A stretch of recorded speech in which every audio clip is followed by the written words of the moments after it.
There are currently 25 cases of coronavirus active in Victoria at the moment. There have been no new locally acquired cases reported to the Department of Health in the last 24 hours. There has been one returned international traveller in hotel quarantine.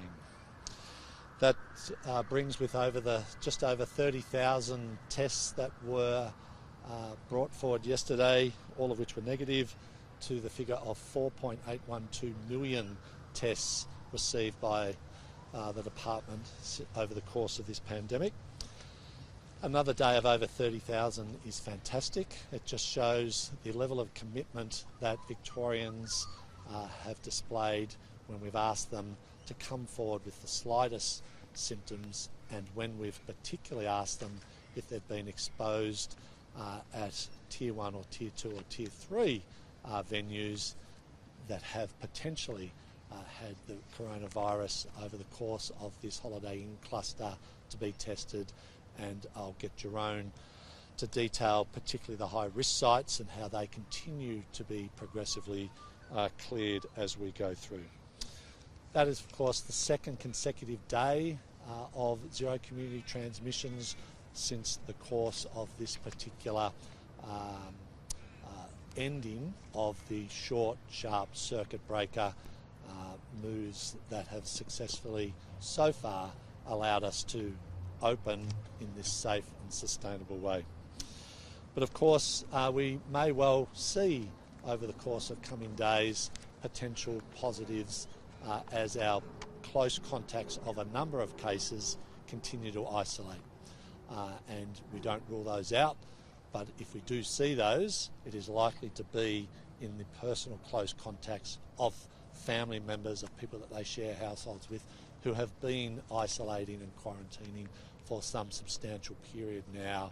And I want to thank those people for their cooperation and making sure that their hard work keeps us all safe through these coming days until at least next Friday, when we would expect those arrangements on current trends to see this particular cluster out.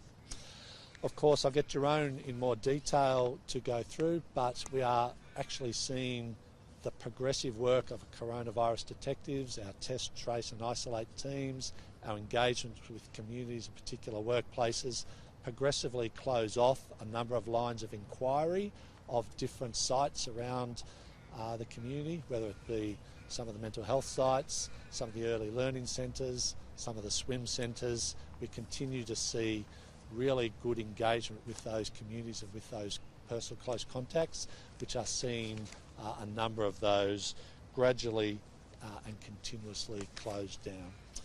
I can also update people that 15 of the 19 cases associated with the Holiday Inn have had their genomic sequencing link the outbreak, as we suspected, to the Holiday Inn. The remaining 4 won't be too far away.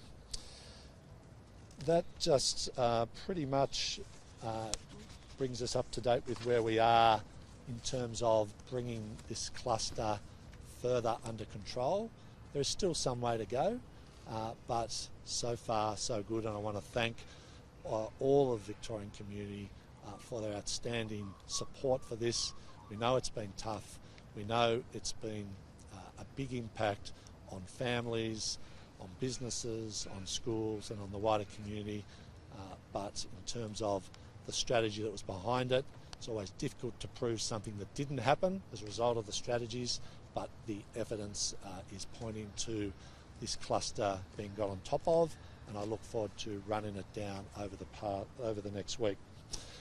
In reopening safely and carefully, just remind people, as we did yesterday, that there are, of course, largely reintroduced the COVID-safe summer messages and restrictions that we had in place last week, with a few notable exceptions. And just to reinforce those, face masks are mandatory indoors other than your home, including in workplaces. They are also mandatory outdoors where it's busy and where you can't maintain physical distancing, and you must take a mask with you wherever you go. 5 visitors in your home, up to 20 in public spaces, and there are still measures in place to restrict visits to care facilities and to hospitals to make sure that those very vulnerable settings are protected until the public health team have run this cluster down. Travel across the state is open, schools are back, and industry is back operating under the COVID safe rules that were in place. And I just reinforce the need to make sure that those QR codes, those monitoring systems, those keeping of accurate data systems are in place. They have shown themselves time and time again, right across Australia, right across Victoria, to be the really important tools that we can all put in place to make sure that in the likelihood, no matter what risk measures are taken, whether it's seeded from interstate, whether it leaks out from any number of international border-facing prospects, this will be with us for some time. We look forward to the vaccine rollout adding to our toolkit as to how we respond, but the support of community, the support of data keeping and the support of QR codes and all those systems are going to be the important contributions to our toolkit to keep us safe and to keep us open. I might ask Jerome to add to a few of the details, particularly as to where at-risk sites are. Thank you very much.